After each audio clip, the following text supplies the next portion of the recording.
6 of 22, copies of which are in the packets. Any corrections or revisions necessary for the minutes? If not, I'll take a motion to approve the minutes. Motion by Watson, is there a second? Second by Lukens. Further discussion? Seeing none, members in favor signify by saying aye. Aye. Aye. Opposed? None are opposed. Minutes are approved. Item number 2 is discussion and possible action on funding of a community outreach professional. Any of you that either saw the HR meeting last night or are on the HR committee may have heard Chief Bliven's presentation to that committee. That narrative is actually in our packets today. They are looking to replace the work that Officer Lemerand had been doing for 18 months, where he was really making some strides in proactively getting people on a path to housing and a path forward out of homelessness. If we have questions for Chief Bliven, we can bring him up and have him walk us through the presentation that he made last night. Obviously, our role in it is the money part. And he had talked about perhaps to get something started sooner than waiting for the 2023 budget process to play out, that we would seed that effort to begin with for the first year with ARPA funding, and then roll it over into their budget going forward, or into the budget going forward as a permanent position. The HR committee has recommended unanimously last night that it become a permanent position, and they're forwarding it to us for consideration. So anticipating an ARPA request, though, the way we do that is we have them fill out the ARPA request form, we rank it, and then we make our decision at the following meeting. We don't do that in real time. So my guess is that we will talk about it a little bit tonight, anticipate a form coming from them, and then make our decision at one of our future meetings, but not tonight. Committee members, do you have any questions for the chief? Should we bring him up to talk about this a little bit?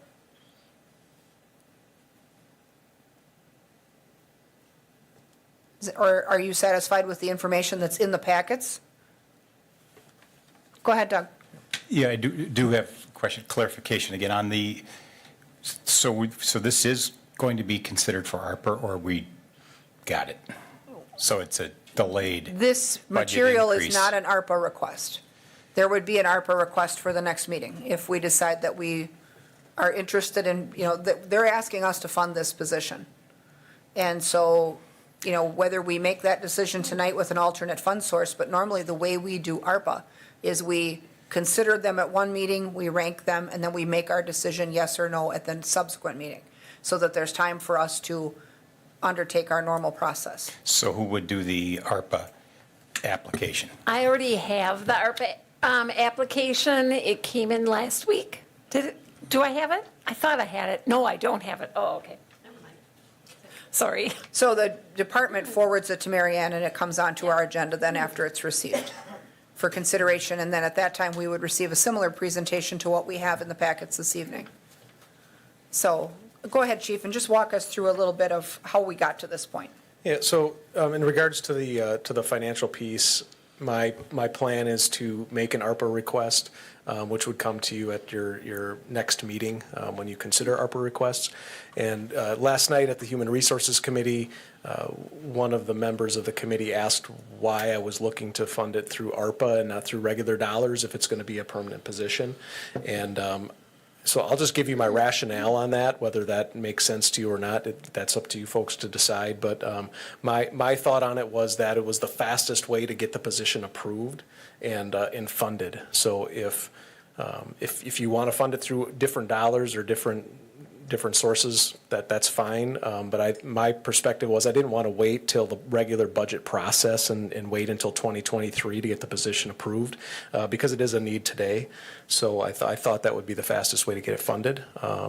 So that was my perspective and my logic on why I'm going to request ARPA funds. Okay, and we actually do already have a gap in service because Officer Lemerand has been reassigned since the first of the year. So that said, I guess if your ARPA request that we're expecting, would that be to seed the program for the first year of the salary? Yes. And so then we would then expect that we'd have a budget request for the 2023 budget then for 6 months of it, because we'd be looking at like July to July.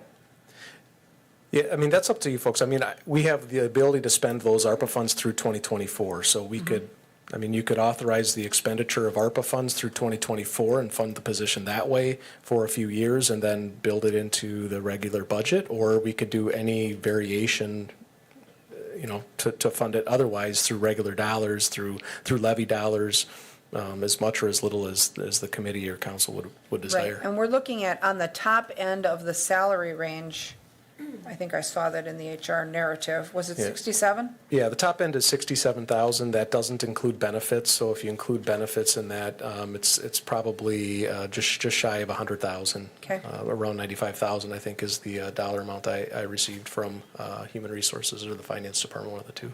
Okay, so we would expect then an ARPA request for at least 1 year, and then the committee could decide to adjust that length of time as well.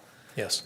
Committee, what are your thoughts on this generally? I mean, we can have some discussion of it tonight, and then we can view that ARPA request at our next meeting. Anybody have questions for the chief about the outreach work? They were, when the work was being done for 18 months prior to Officer Lemeran being reassigned, they were seeing a significant reduction in homeless count. And, that again has ticked up. Okay, I guess if this is something we see as necessary, I would prefer is it classified already by HR? Yes. Okay, Last night, they approved it. They recommended that we go forward. so if we go through the ARPA process and we don't approve it, because one of the red flags in ARPA, blackballs for you, is that if it's not a one-time purchase, you get dinged on that rating. So, I mean, there's a potential we don't rate it well in ARPA and we delay it even further. I'd prefer we approve this and find a So- source. Well, We're going to pay for it now or later. do we have an alternate fund source, Marianne, if, let's say, we didn't use ARPA? We have not. I mean, Okay. the other thing you could do, and you could do this for any of your positions, is fund it for the year 2022. Try to fit it into the 2023 budget. And if you weren't, again, we would kind of look at this as a phase thing. If you needed to phase it in a further approach to smooth the levy increase, you could partially fund it for the 2023 budget and then wean it off for 2024, or do even a further smoothing, like, let's say, I'm sorry, I have acid reflux and it causes me problems. But anyhow, especially this time of night. So, like fund all of 2022's for the balance of the year out of ARPA. And I know you have firefighter positions too that you're looking at. And then let's say smooth it onto the levy. 2023 receives, let's say, 60%. 2024 receives 30% ARPA. And so you're smoothing it onto the levy during that time period. That would be another option that you could consider. So you would seed it with ARPA dollars and then Yes. gradually wean off of that and then into the into the levy. general budget? Right, Okay. to try to meet levy limit requirements and things That's like that. kind of a reasonable approach, especially since we have a 2-year spend down on that money. Right. Sarah? And I guess I don't see that, I mean, it could score badly in the whole, one-time expense that it's not that, but there also is that last line that I like in the rubric, that if it's just overwhelmingly good for the community. Right. You can, score it higher. So I think it wouldn't necessarily be doomed by our ARPA scoring. So Right. I would Well, and the really thing like is, and the ARPA scoring, I think, is all relative. So if you're comparing, much like CIP or anything else, if you're comparing scores of multiple projects, and something scores 30 and something else scores 100, as an example, it really is just an example of the prioritization with which you would apply funding. But it's not necessarily intended to mean that something else should never qualify. It's just that one project was, maybe prioritized over another at the time. But, it doesn't necessarily mean that if something scores 35, that you couldn't, as a committee, choose to still move that project forward and use the money, because we still have complete control over what gets funded. But I think it's helpful for us when we try to stack projects against one another and prioritize like what matters most. Those numbers are useful, but I don't think that we are necessarily married to stuff at a certain point where if it scores at a certain level, it's just not happening or not eligible. We've not gotten to that point yet with any project. So if we wanted to I mean, even if we wanted to use ARPA funding for the remainder of 2022, say we wanted, would direct him to hire somebody in July, we then still should consider that ARPA request and score it. I believe so, because I think a couple of things, when I do the reports for the federal government, they want to make sure that we are being, thoughtful in our distribution of the funds. And so, like my documentation that I've submitted to them is we have this rating matrix, we have these applications, even for the emergency water. Eric filled out an application. So I think, like allowing this when I don't really know why, I understand it's an important issue, but it's not like it's not an emergency. I think it would be maybe not appropriate, and it's, like certainly to the other departments, looks like someone buttoned in line and didn't have to follow the rules for a rule enforcer. It certainly could. And I think, the fact that we were expecting that we're going to see an ARPA Yeah. ask anyway, it really doesn't add that much time. I mean, let's say that the ARPA form is on your agenda to rank and score for the 24th.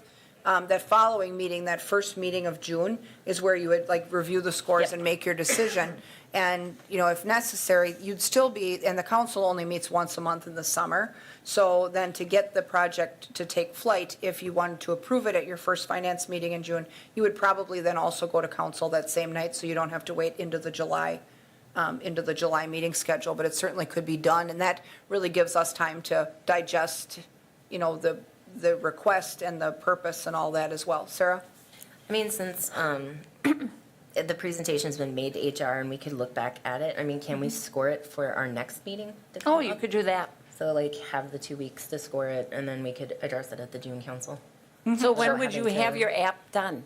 Could you have it done tomorrow? Or, Yeah, I've started it. I could have it Okay. done tomorrow. I've got a lot of the legwork done on it, so. And so Mary Ann then could email us the electronic score sheet, and then we could consider that at the 24th meeting.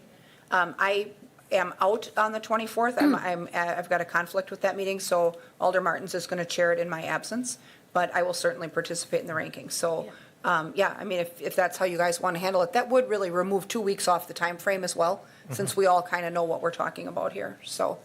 Yeah, I was going to say the same thing. We should, if we can expedite it that way by filling out by receiving the sheet and scoring it in advance for the 24th meeting, I think that Okay. would be ideal. Sure. I feel like we can agree by consensus. We don't have to vote on that. If we're all of the mind that we want to get that stuff by email and then do that scoring, probably I would say have that to Mary Ann by when? If you want it for the 24th, by the 19th, 18th? yeah, as soon as I get Ben's form, I'll do the ranking matrix and I'll send that all out to you. And then, yeah, like the Wednesday or Thursday before the meeting is ideal. Okay. Because then we can get it in the packet and get it all ranked. Sure. Okay. Cool. Go ahead, Doug. I will be out of town on the 24th. Oh, okay. So is that, are we You can still good? score. You can still rank and score. They'll still have a quorum.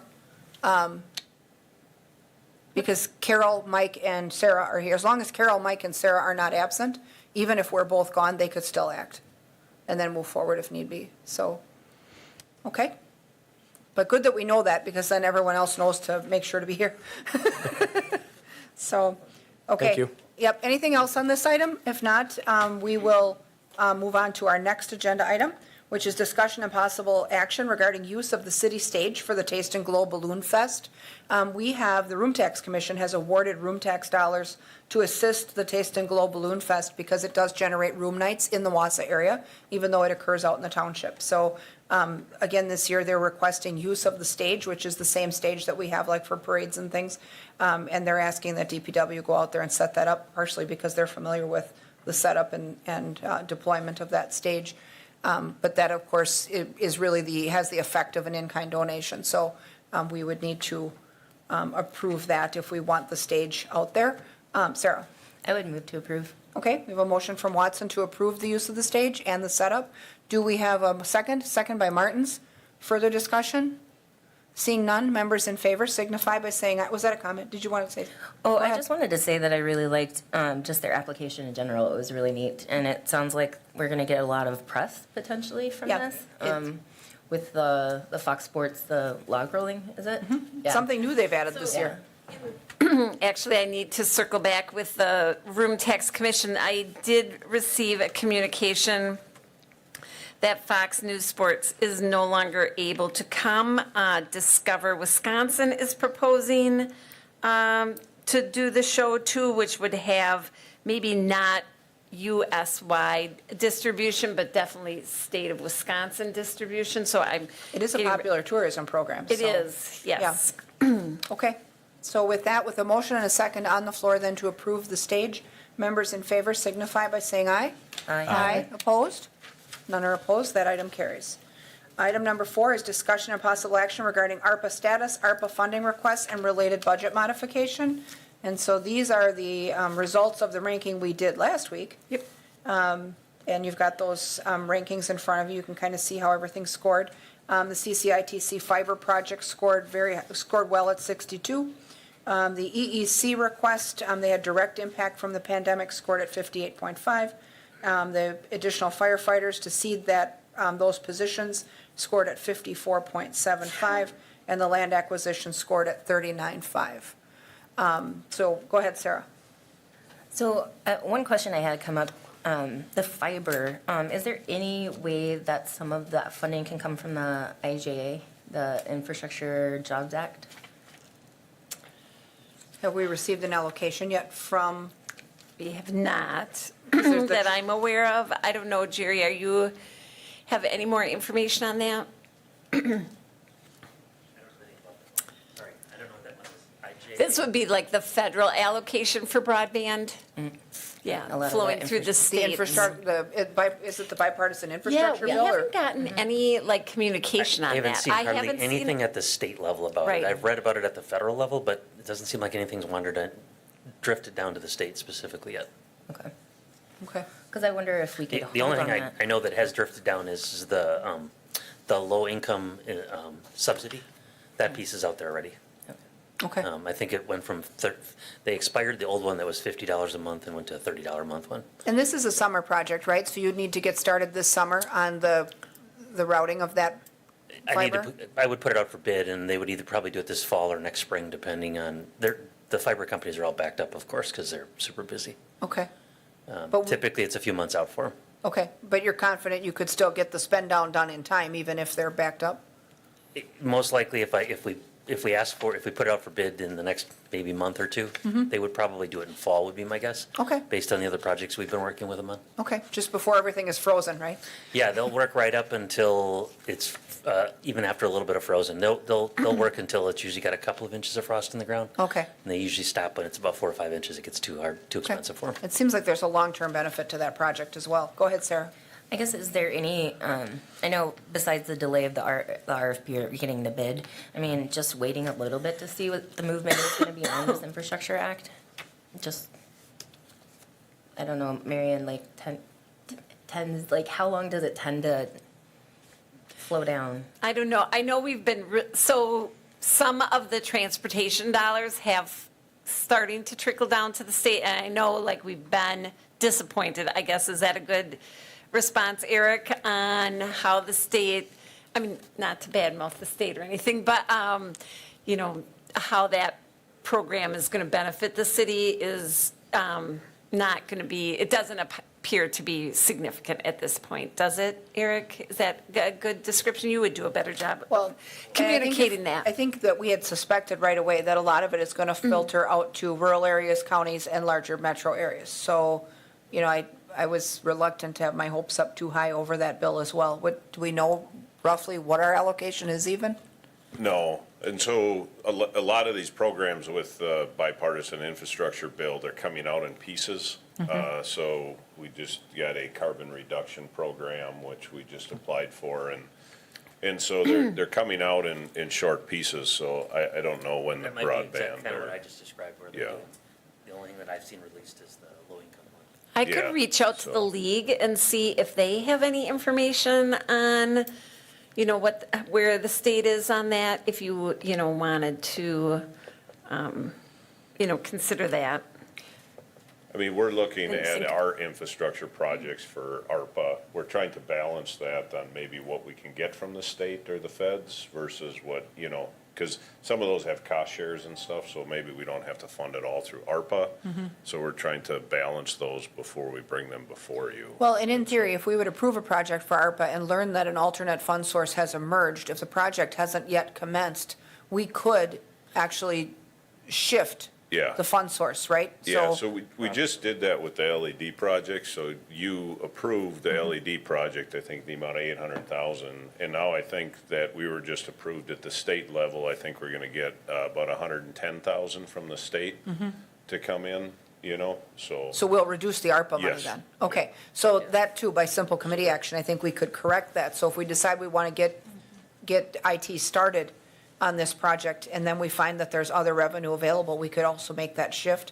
My concern with waiting too long is if he has to go to bid and then get on somebody's schedule, we could put him into next summer without a whole lot of effort if it's already going to be fall, I guess? The other thing, at least if I may, Chair, sorry. Go ahead. Is my experience with the broadband money from the feds has been going to the PSC, and the PSC's been releasing it in grants. And so far, most of the grants have been pretty focused on rural broadband. Okay. But I can definitely reach out to the league too and see if they have any additional information. Okay. So there's that. The EEC request, I mean, we had decent documentation there as far as with, you know, everything kind of folding up and shutting down when it's your business to seed new businesses. It sounds like that was some pretty rough rowing there during the pandemic. So that item scored 58.5. And then, you know, we had talked about seeding those firefighters and then gradually weaning them off into the levy budget. You know, how do you guys feel about that? I mean, I guess we need to pick and choose what we're going to move forward with. You know, I guess just, and not even based on the score so much, but I really do have a hard time using ARPA for land acquisition because that ordinarily is a CIP type project. And we just made a substantial investment into Central Fire. So I have a hard time with that land one, but I really don't. I mean, as one committee member, I don't really have a problem with the other three. Sarah?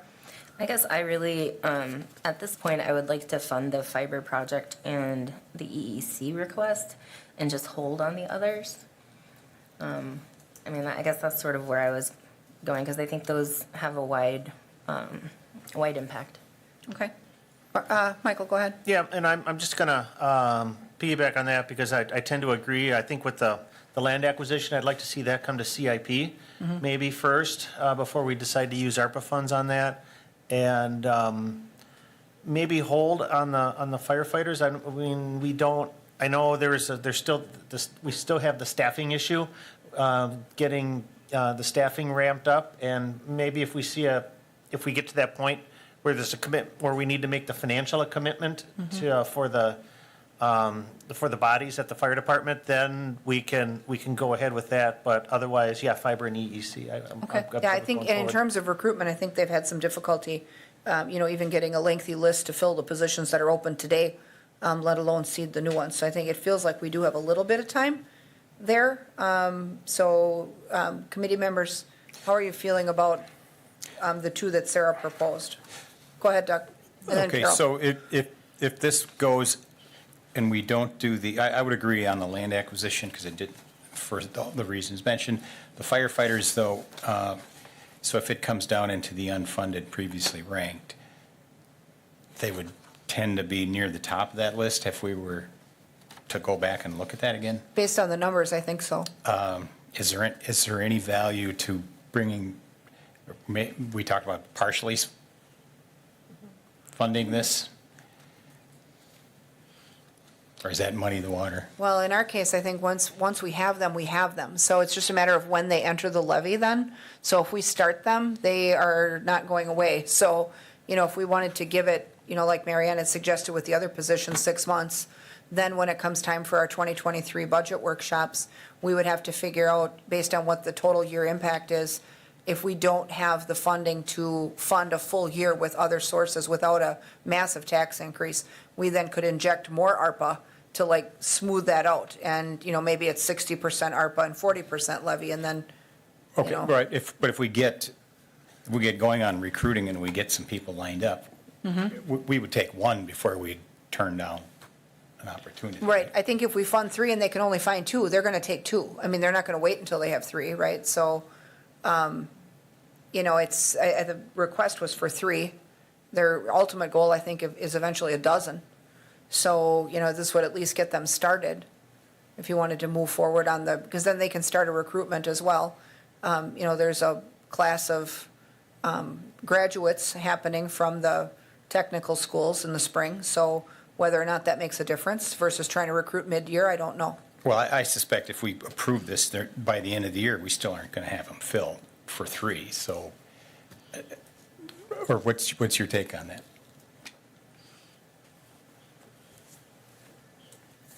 Hello, Chief. All right, good evening. Thanks for considering this. I put that forward as an option to this committee to fund these positions. Yes, it is going to be difficult to fill even these 3. Right now, we've got 2 open positions in the department. We're conducting interviews next week of 2 individuals. Okay. So there is a possibility if both of those individuals move forward. Typically, we see, anywhere from a 50 to 60% attrition rate. So then the plan was if we were to get approved for this, we would run a summer posting trying to target these students that are coming out, and we would at least have the first 3 moving forward and have a smoothing mechanism for the funding as we move into hopefully the 2024 TID districts closing. The other 9 firefighters were optimistic that we would get federal funding for the first 3 years under the SAFER grant that we wrote. We'll learn. I put a call into the feds asking timeline on that. We don't know when that might be. That's at least we get the first 3 of the 12 approved, and I can begin the process of trying to onboard them. We very well may struggle to find them. Well, and that does put an extra person on each of your crews. So, I mean, you get Correct. at least a little bit of help there. I think what we'll see initially with that first 3 is we're going to see an impact on our overtime budget, and so we may have an offsetting effect that is difficult to predict. In that last year we had record-setting overtime in our department because we had struggled to fill positions. This year we're having high overtime related to a lot of FMLA leave, an injury that's put someone out for about 4 or 5 months now. And some other factors in that. And so while we've maintained closer to full staffing, we're still getting hit with overtime. Those extra 3 positions without the movement of minimum daily staffing would affect that overtime. But the whole goal with this eventual program is to move from 15 firefighter paramedics daily to 18. It's probably going to take 2 to 3 years to get there. Well, we've been at minimum staffing for a long time, and that's not necessarily an optimal arrangement, but it was, the hand that we were dealt. So what do you guys think, Sarah? And then, I didn't call on Carol yet, because Carol had her hand up before. Did you have a comment, Carol? Okay, go ahead, Sarah. So, I guess I would like to make a motion to accept the EEC Negative Economic Impact Project and the CCITC Fiber Connection Project for ARPA funds and put the firefighter positions and land acquisition on hold Okay, for future consideration. okay. Do we have a second to Sarah's motion?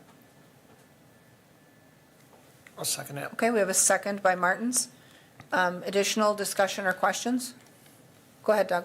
Okay, I just want to make sure that, so we just answered a question here that pushing this down the road doesn't derail our efforts to recruit. We're still going to be doing that effort.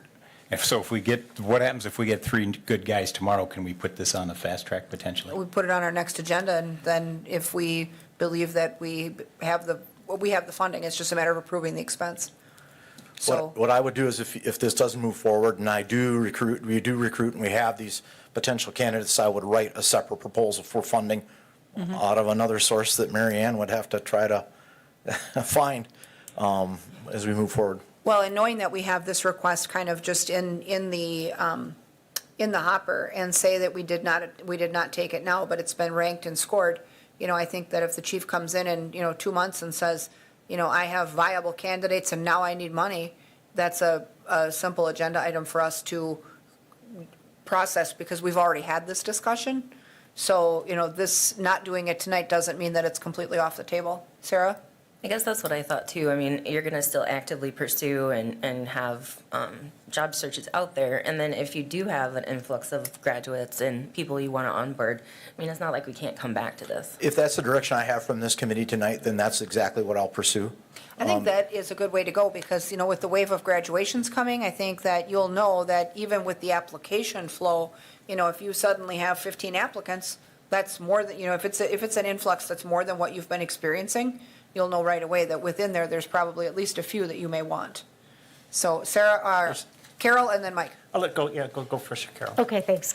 I'll just say that what has been said is what I agree with. I like the idea of going with the other two for right now, but I think this is important, and so as long as there is a way to, if you find the three, to go ahead and fund that, I'm all for that. It's very easy for me to bring that back. It Yes. is, and I think it's just a phone call to Mary Ann that says, hey, we're ready to be back on the agenda. Yep. And, I mean, we meet twice a month, so we could be nimble with that. And they're always going to, just like the police projects that weren't funded, they will fall within that. So every time you are considering, you can always reconsider those The that stuff were stays on the unfunded. list, Right. so, right, much like our unfinished work list in CIP. Yeah.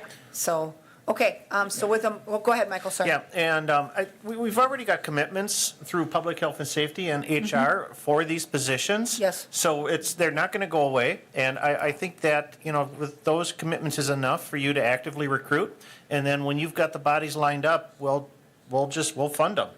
So. We knew this would be a long road. Yes, it's a good problem to have, to Yeah. know that you have, you know, funding available, and we just need the right people Yeah. to put in those jobs. So, with a motion and a second on the floor, then to fund the fiber project and the EEC impact, members in favor signify by saying aye.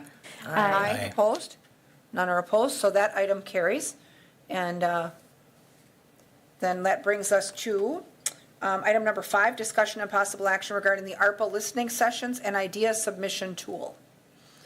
And so in our packets, Mary Ann had outlined that there may be value in conducting some additional public information sessions or public listening sessions. The initial ones we had when the project first rolled out were very poorly attended. We tried doing them virtual and in person. In fact, we even had them, I believe we had some over at John Muir. And we had an auditorium-sized venue and like 5 people came. So I think that it may be good for us to try that again now that people are more aware of ARPA. You know, it was pretty new back when we first started talking about it. And then, you know, ideas from the public are always good too, because they may have ideas we didn't think of. So, Sarah, a comment on this? I guess too, with the summer coming up, it would be nice to have maybe an outside venue so people could feel a little safer if there is a resurgence of COVID or, so, I mean, especially with the weather getting better, I think it would be nice to have more listening sessions. Sure. And also, I would really love you to bring a draft of an online form. Sure, like you okay, I sort can of do that. included. Did you look at the ones I had in the packet? I really kind of liked the Spokane one a lot and thought maybe following that, because it seemed like it was easy, yet it collected a lot of information with the check boxes. So if I kind of go in that direction, okay. I think, yeah, if it's difficult to do, people won't do it. But if it's simple and it doesn't take a ton of time, they will. So, Doug, comment?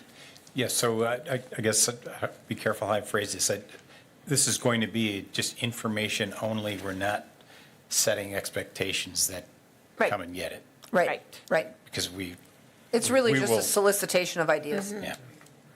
But no, we wouldn't be committed. I mean, we would, go ahead, Michael. Yeah, I think an additional listening session would be good, because last year when we had the sessions, people may not have really, understood or comprehended the big picture of what ARPA can do, and now that we've allocated for a few projects, maybe that's going to kind of, give them a little bit of, impetus to sort of think about, well, we're spending the money on this and this. That's, I can kind of, I see how it can be done, here's my idea on how it should be spent. Yeah, and I think when it first rolled out too, there was a real narrow scope. I mean, you really could only use it for 4 or 5 things.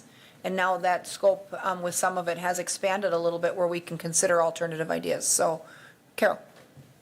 Yeah, when I was looking at these forms, I was thinking the same thing as far as, I was wondering if there was like a way to include a little bulleted, form or something with, well, these are at least kind of an outline of criteria. Sure. You know, because if can do anyone, that. you know, especially someone unfamiliar with it, you know, there might be a whole lot of, you know, funding ideas that don't fit that either. So I don't know if there's a way, or I guess that would be at a listening session addressed too. So just one of my thoughts. Yep, at one of our listing sessions, we had done kind of a poster board on an easel that talked about the things that were eligible, and of course, back then, it was things like broadband, hazard pay, there was, I think, water, and sewer. I mean, there was very, very limited and very narrow scope, and I think now that that's loosened up a little bit, we could make, you know, at least a decent list and maybe put it,